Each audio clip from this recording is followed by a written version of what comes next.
up mga idolo? Share ko lang sa inyo yung SWA namin dito sa barko, yung extra baga.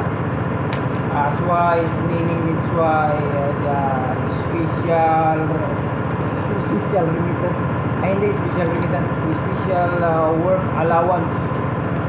Dito binig yung mga lahat ng mga maintenance sa barko, ng mga ginagawa ng mga engineers, mga ratings, sama na yung mga ratings.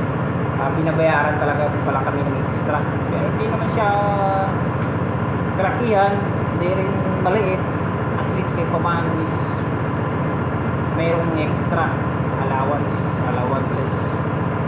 So, nakatanggap kami ngayon ng 295.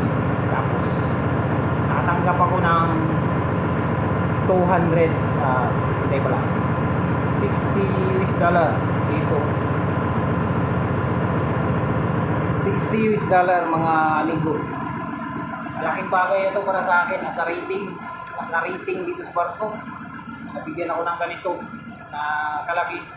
Malaki na ito para sa akin kasi maliit lang din yung sahod ko. So, ang ano ko ngayon is nagpapasalamat ako sa mga hardworking engineers namin dyan. Sino kayo, alam mo kung sino kayo sa ano. Thank you na hindi kayo kumukuha. Hindi kayo kumukuha ng extra. Kasi alam ko mayroon pa rin mga ilan na kahit matataas na yung rango. Kumukuha sila kahit 20. Kinukuha talaga nila. 20, 15, or mga ganun.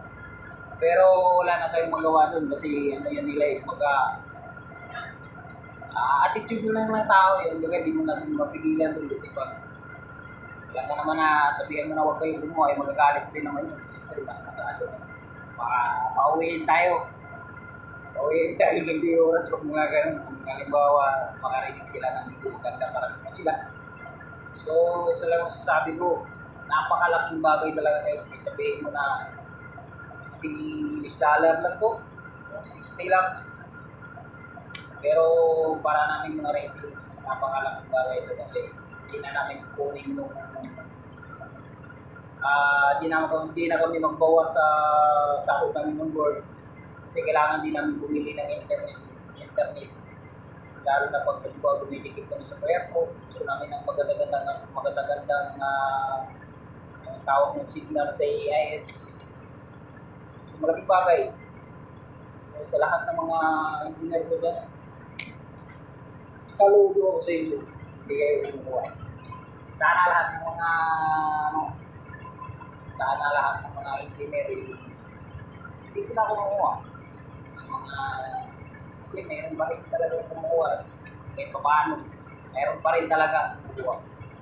So, wala na tayong magawa dyan. Talagang yun ang gusto nila na gagawin nila.